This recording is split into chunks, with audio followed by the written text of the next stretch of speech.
श्री स्वामी समर्थ स्वामी शिदोरी या चॅनलमध्ये तुमचं खूप खूप मनापासून स्वागत आहे। 25 फेब्रुवारी 2024 रोजी आहे गुरुप्रतिपदा। या दिवशी गुरुसेवा केली तर गुरुकृपा राहते। या दिवशी कोणतीही सेवा करावी ते आपण आज पाहणार आहोत। माघ कृष्ण प्रतिपदेलाच गुरुप्रतिपदा म्हटलं जातं। माघ कृष्ण प्रतिपदा या तिथीला श्री गुरुप्रतिपदा असं का म्हटलं जात असेल, याचं कारण असे आहे की द्वितीय श्री दत्त अवतार श्री नृसिंह सरस्वती स्वामी महाराजांनी याच दिवशी शैल्यगमन केलं होतं। श्री गुरुप्रतिपदा हा खूप महत्त्वपूर्ण दिवस आहे। याच तिथीला अनेक उत्सवही असतात। हा दिवस गुरु संप्रदायामध्ये खूप मोठ्या प्रमाणात साजरा केला जातो।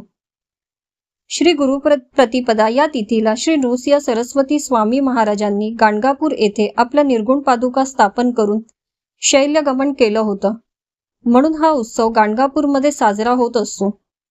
श्री नृसिंह सरस्वती स्वामी महाराजांनी गाणगापूर येथे ज्या पादुका स्थापन केल्या त्याचं दर्शन घेण्यासाठी या दिवशी भाविक येतात, पण काही जणांना गाणगापूर या ठिकाणी जाणं शक्य नसतं, त्यामुळे गुरुप्रतिपदा या दिवशी घरीच सेवा करावी। यामुळे दत्तगुरु श्री स्वामी समर्थ श्री नृसिंह सरस्वती स्वामी महाराज यांची कृपादृष्टी आपल्यावर राहते।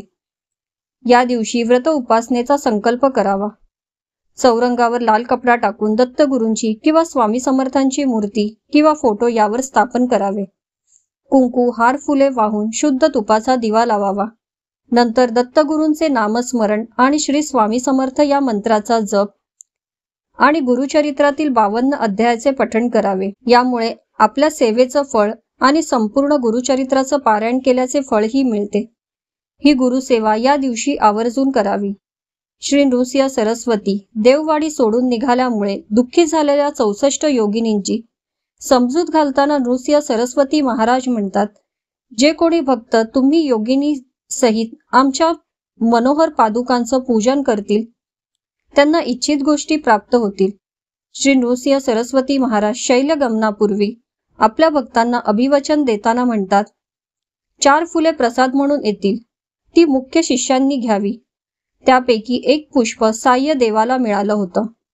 अनेक दत्त अवतारी सत्पुरुषांना गुरुचरित्रातील मूळ प्रतीवरून गडगंजी येथे ठेवल्याचं दर्शन झालं। दुसरे पुष्प नंदी नामक शिष्यास मिळालं होतं, तेही त्यांच्या वंशजांनी प्रसादिक म्हणून ठेवलं आहे।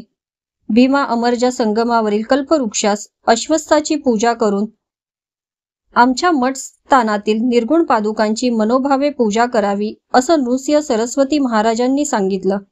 श्री नृसिंह सरस्वती महाराज शैल्य यात्रेस निघाले त्यावेळी भक्तांच्या आग्रहावरून त्यांनी आपल्या निर्गुण पादुका ठेवल्या। या पादुकांना सगुण आकार असून त्यांना निर्गुण पादुका म्हणतात। आपल्या मनातील इच्छा ज्यावेळी आपण तेथे सांगतो तेव्हा दत्तगुरु आपली इच्छा या पादुकांद्वारे अप्रत्यक्षरित्या पूर्ण करतात। दर्शन सगुण असलं तरी कार्य करणारी परमेश्वर शक्ती ही निर्गुण निराकार असते। या पादुकांमुळे भक्तांची कितीतरी दुःखांचं संकटांचं निवारण झालं आहे। गाणगापूरला जाणं नाही झालं तरी घरच्या घरी गुरुचरित्रामधील अध्याय वाचून आपली सेवा त्यांच्यापर्यंत पोचवावी। आजचा व्हिडिओ आवडला असेल तर लाईक कमेंट नक्की करा।